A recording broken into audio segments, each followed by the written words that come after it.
QJPR आणि बजरंग भाऊ पाटील यांच्या वतीनं आज जो नोकरी महामेळावा आयोजित केला जातो आहे त्याच्यामध्ये कॅन्डिडेट्स येत आहेत, दूर दूरवरून येत आहेत. तर कामेरीहून या मुली आलेल्या आहेत. बघूया त्यांचा अनुभव काय सांगतो. तुमचं नाव आणि गाव? माझं नाव आकांक्षा मारुती सुतार, मी कामेरीहून आली आहे.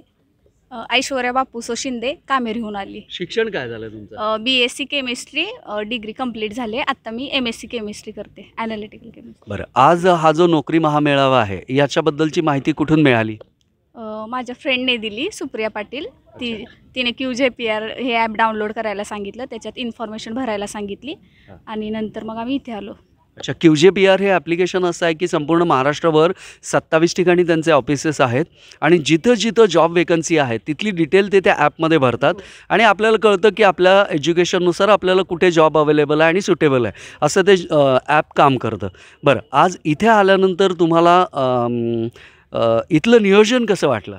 नियोजन छान आहे, कारण ज्या मुलांना घरी बसून कळत नाही की आपल्याला कुठे जॉब भेटणार आहे किंवा कुठे भेटणार नाही आहे, ते या कॅम्पस थ्रू आम्हाला कळालं. कारण घरी बसून एवढ्या मोठमोठ्या कंपनींचे जॉब आपल्याला कळत नाहीत आणि ह्या QJPR ॲपमुळे सुद्धा आम्हाला खूप माहिती मिळाली आणि आज आम्ही हा कॅम्पस जॉईन केला आणि त्याच्यातून आम्हाला संधी मिळाली नवीन नवीन कंपन्यांना इंटरव्ह्यू देण्याची. आणि आम्ही फ्रेशर आहोत आणि फर्स्ट टाईम आमचा हा इंटरव्ह्यू झालेला आहे. किती इंटरव्ह्यू तुम्ही फेस केलेत आज? नाही, फर्स्ट टाईम आहे. नाही, आज किती कंपन्यांचे इंटरव्ह्यू? 2 कंपन्यांचे इंटरव्ह्यू दिलेत. म्हणजे 2 कंपन्यांचे दिले, ज्या 2ना आम्ही प्रेफरन्स दिलेला त्या 2 कंपन्या आलेल्या नाही. आणि काय पोस्ट होती? आता एक लॅब असिस्टंटची होती आणि एक रिसर्च अँड डेव्हलपमेंटसाठी होती. बरं, कसा होता इंटरव्ह्यू? काही टफ होता, काही अवघड प्रश्न विचारले असं काही? नाही, इंटरव्ह्यू तसा इझी होता आणि आम्हाला येतील असे क्वेश्चन त्यांनी विचारलेले. इंट्रोडक्शन वगैरे विचारलं होतं त्यांनी. अच्छा, म्हणजे तुमचं सेल्फ कॉन्फिडन्स किती आहे, तुम्ही कशा पद्धतीनं व्यक्त होत आहे, कामामध्ये कम्फर्टेबल आहात की नाही, या सगळ्या गोष्टींची थोडक्यात चाचपणी झाली आणि तुमच्या अभ्यासासंदर्भातलं जे काम करायचं आहे ते.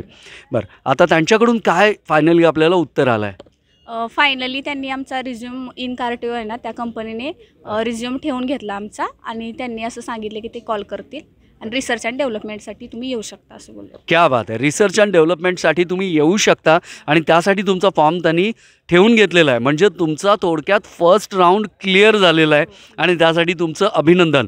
आणि होप सो, आम्ही अशा सदिच्छा शुभेच्छा देतो तुम्हाला की सेकंड राऊंड पण तुमचा व्यवस्थित छान क्लिअर हो आणि तुम्हाला चांगला जॉब आणि चांगलं पॅकेज मिळो. Thank you so much sir. Thank you.